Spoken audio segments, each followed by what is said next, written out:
Hey guys. All right. So today we are going to shift our focus. And up to this point, we had talked about the origins of the Cold War. We've looked at it from 1943 to 1949. We've looked at the role of the Soviet Union and the role of the United States. We drew a conclusion with the Berlin blockade. You've heard my argument. Despite my post-revisionist views, I have definitely began to kind of push myself towards the what we consider the neo-orthodox view from of Gaddis and some of the other historians. So those are going to be the things that we've been looking at, and this is where again, as a historian, I think this is where the revisionists really camp. I think the revisionists kind of are impacted by these. This is why the revisionist view was really about the 1960s when they were developing, rather than 1950s. So let's go and talk. So we're going to now view the Cold War as going to go global. We're going to look at it from 1949 to 1953. We're talking about the escalation. So where the hope of the Cold War was over with the Berlin blockade, we're going to see the predictability shift. And, and this is where I totally changed my perspective at this moment with the fault of the United States. And we're going to talk a little bit about that. And remember, guys, these lectures are not the end-all, win-all, everything that you need to know. They're more of an overview. So I'm going to greatly encourage you guys to utilize your textbook as you begin to kind of pursue and create timelines and think about what the Cold War looks like. And that's what I'm hoping. So let's go ahead and back out and let's start. All right. So what's the context? And again, I've already given the context, but let's do it again. We already talked about the Grand Alliance collapsed by 1949. Again, I think it's so important that we recognize that really maybe 1949 is the end of what we consider the modern world. And if you were with me as a freshman, we talked about the idea that the modern world is extraordinarily Eurocentric focused. And I think in 1949, when with the outcome of the Czech coup and the Berlin blockade, I think the world's like, hey, everything's cool. Everything's cool. World War III did not occur.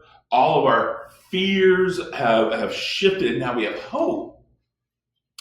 The boundaries are basically the idea that there's a de facto recognition of the Iron Curtain by both sides. And I think that from a Western point of view, we always view it as the bad Soviets.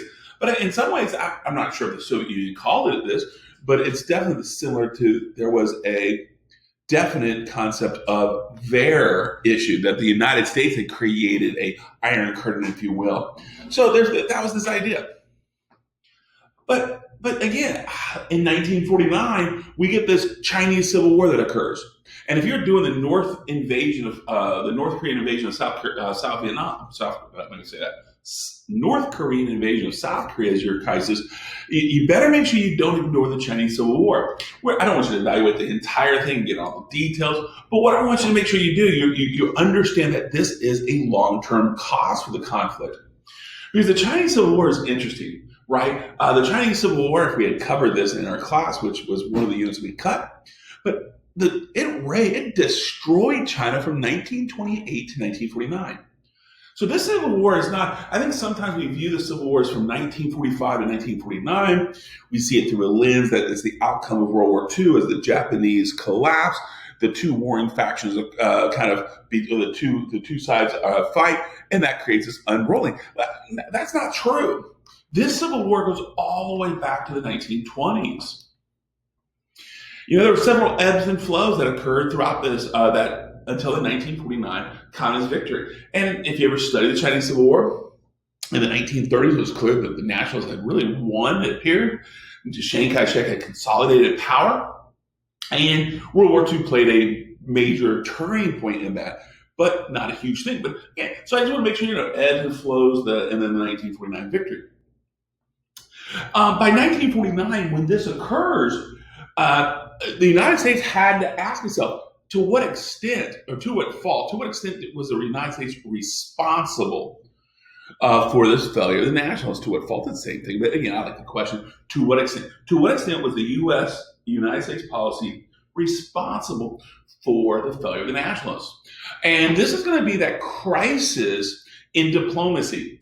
And unfortunately, it's not just going to be about the experts. If the experts have their view, it's going to be about mass politics as well. So again, hugely important. And you guys have kind of read through that. So what's the U.S. assessment in 1949?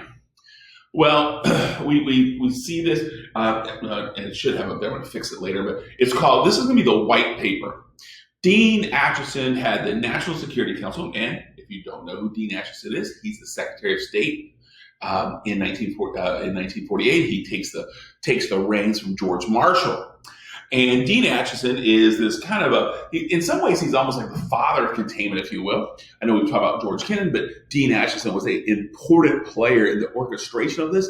He played as the Undersecretary of State and then established himself as Secretary of State. So he's significant.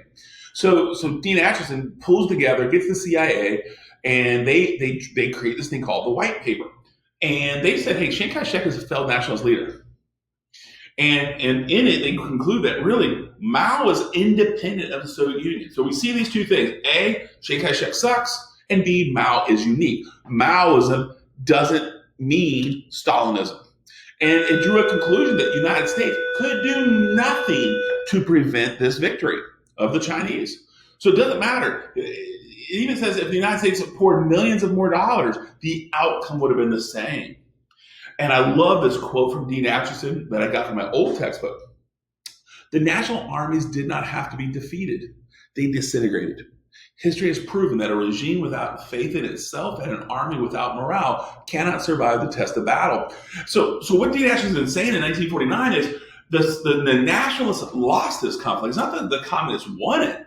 It's the nationalists just kind of depleted itself, destroyed itself. And again, if we had more time, I'd love to talk about the Chinese Civil War, but we don't have that time. So I just want to make sure you understand that in 1949, the United States clearly does not see the official United States policy is the United States couldn't do anything about it. Mao is unique. His ideology is not so Stalinism, and that Chiang Kai-shek alone is responsible for it. So the reality of the situation seems like the United States now, in the United States, this is a classified document, but now the United States can kind of do Mr. X, if you will. Remember Mr. X? That's how Kennan got out, the idea of containment. They can now unpack this and justify the new policy of status quo. Absolutely, they could have said, hey, China lost this war. The nationals are in Taiwan. They're our boys, but there's really nothing we're going to do about it. So that was the concept. So I want to make sure you understand it. Camp out there, okay? All right. Unfortunately, from the 1949 to 1950, and again, if we were a poli-science class, I would definitely, poli-sci political history here, I would emphasize the midterm elections. And I do think you may want to put that in your notes, and I need you to think about midterm elections. Truman has just had a stunning victory that you guys studied last year, 1948. Everybody thought Dewey was going to win, but he wins out. And now as we're transitioning, now Truman has to concern himself about the 1950 elections. And he is hoping that the Democrats will not lose any emphasis and maybe even gain some power in Congress. That's where we're heading. Well, this is where Joseph McCarthy and the Red Scare comes in. And you guys have read the article, and I know there's a lot. That article had a lot more to do with other things. But my hope is that you saw my questions that were really focused on this. Joseph McCarthy, beginning with his Wheeling speech, really pinpoints this idea that the United States is soft on communism. Truman is soft on communism. Acheson, soft on communism. And he, as you go into it, he's almost alluding to the idea that maybe the Democrats themselves are communists. Well, these accusations with that Truman and Acheson are being soft on communism, that causes this entire 1950 reassessment. So think about it. We're in 1 year, everything's cool. The next year, there's a complete 180. Please make sure you understand that this is a significant change. I love this political cartoon here. This is criticism at the time of this McCarthyism. because the idea is the world was on fire, according to McCarthy. That communists were underneath your bed, willing to kill you in hopes to establish a new world order. That was what McCarthy was basically saying, and he was using these show trials and purges to really create this chaos. But what do we see? This creates hysteria that is so fearful of quote unquote fire. What are they about to put out? They're about to put out the flame of liberty. I love that idea. But again, so there were people who understood at the time, but the mania was too powerful. So in February 1950, there is a complete change in the way Dean Acheson views this. Look what he says. Mao is completely subservient to the Moscow regime. That's crazy. It is totally crazy that within a matter of a couple months, we go from the experts, and these are again the East Asian Office of the Foreign Policy is really focusing on this. They actually get all fired.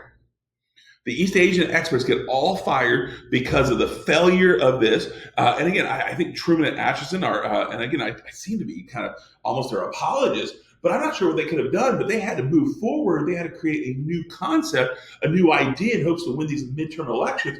And they have this complete shift. And this is where we're going to talk about mass politics. The Soviet Union, they don't have to worry about mass politics. The Soviet Union is a totalitarian regime. They make decisions and the people trust that the government is making the right decisions. Here in the United States, with elections every 2 years, we're going to begin to see the minority parties begin to play on the emotions. And this is what McCarthyism did. And with the hysteria, I have to tell you, Truman and Acheson had to capitulate. And what we see here is that Truman calls for an official reassessment of U.S. foreign policy. So now we're going from classified information from the white paper now to a public policy where Truman is like, hey, in his mind, I'm thinking, he's like, yeah, we know what the truth is, but we can't say the truth. So we have to now unpack this reassessment. And that leads us right to NSC 68. The NSC 68, I do want to make sure you understand, this is where I argue that this is a globalization of containment. And you guys have read an article already. This is a radical shift. The key security document claimed that all communist activity was tied to Moscow. So this is huge. In some ways, you may want to, let me say, in some ways, this classified document, it's leaked a little bit, but it seems to be the foundation for what the National Party in South Africa was doing. Remember, think about it. This is the same time they're passing that Suppression of Communism Act. So I do think there's this like, oh, that's what we're going to do. And this inspires them. But as long as all communist activity is tied to Moscow, that's going to justify. And again, look at this poster. Is this tomorrow? The idea that the communists are going to burn up our flag, that we're going to live in fear and trepidation, totally crazy stuff. And this creates what we call a monolithic view of communism.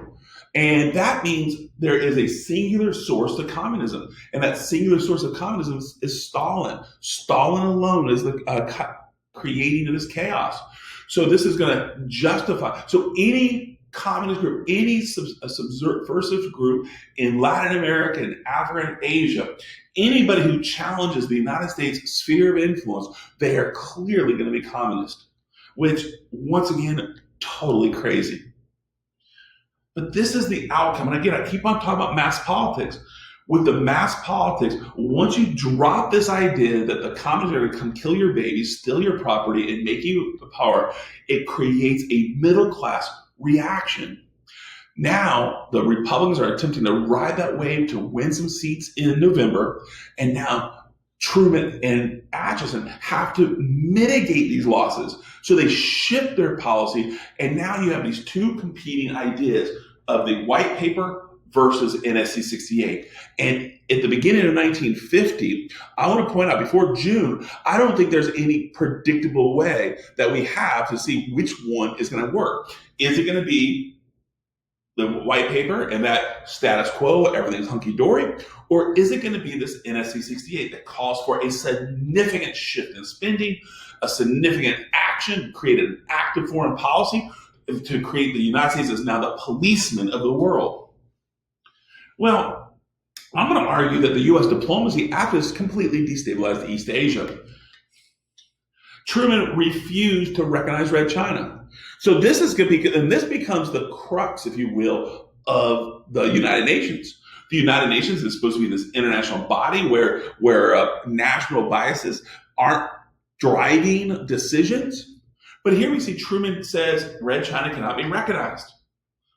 Stalin was furious. Stalin's like, wait a minute, the de facto, the real government of China is Mao. And he is looking, and think about the Security Council. There's 5 permanent members. The United States had Great Britain and France, so that's 3 on their side. China is, at this moment, on the United States side with Chiang Kai-shek, and that leaves the Soviet Union by itself. So what Stalin was hoping is that once China became a communist country, then of course it would be a 2-3 split, and the Soviet Union seems to have some type of power in the Security Council. Well, the U.S. vetoed that. In 1950, the United States vetoed the recognition, and at this moment, just listen, Taiwan, the small island of Formosa, itty bitty, is now considered the official government of all of China. This frustrates Stalin, and Stalin he ordered the boycott of the Security Council. In January 1950, the Soviet Union said, we're no longer participating. And if you go back to our timeline, this is highly predictable, because think about what happens with the outcome of the Marshall Plan. Stalin withdrew from the International Monetary Fund, right? Remember that? And by withdrawing from the International Fund, it does destabilize a little bit. And again, people were curious, why would you do that? And I would even argue at this moment, this is a precarious situation that the Soviet Union withdraws in hopes to draw a global attention to the tyrannical American policy. And on this side of history, I don't think Stalin is necessarily wrong for his frustration. The problem is by him withdrawing, we'll see a little bit later why that's important. Stalin believed that his failure in the Berlin blockade was balanced by the failure of China. So think about this kind of balancing act, right? So Stalin says a tit for tat. I failed, you failed, cool. Everything should be balanced out. Unfortunately, that's not as predictable. And with the United States ramping up their foreign policy going into 1950, I want to point out it is extraordinarily unpredictable. And with this lack of predictability, Stalin does not know exactly how to react. And he's fearful that if he overreacts, bad things will happen. But more importantly, if he underreacts, something bad will happen. So Stalin, again, I've never really seen Stalin as a victim, but in 1950, I want to point out his hands are tied. He causes it really himself by boycotting the Security Council, but the U.S. policy completely destabilizes Asia. From 1949 to 1950, the official view of China did a reversal, and this is our conclusion, creating diplomatic chaos. The U.S. government knew it could not do anything to prevent the collapse of the National China in 1949, the White Paper. The U.S. public was shocked by the Chinese fall to communism because of its narrow focus on European politics from 1949 to 1950. So it's one of those things, because it was not predicted by the public, that's when McCarthy comes in and creates that chaos. Despite it understanding that Maoism was a unique ideology, McCarthy has forced the public to see it as Stalinism. Really important, and now all of a sudden it's going to help create that justification for this expansion of Americanism. By May 1950, Stalin was confused as to how the U.S. would respond to any type of international crisis. That is a loss of predictability. Now, what I've just done, I've kind of unfolded the long-term causes of the North Korean invasion of South Korea. So I definitely think if you're doing this, if that is your case, that you need to make sure you're paying attention. Because a little bit later, we're going to unfold how the Korean War changed everything. And that's how we're headed. But right now, I'm going to pause here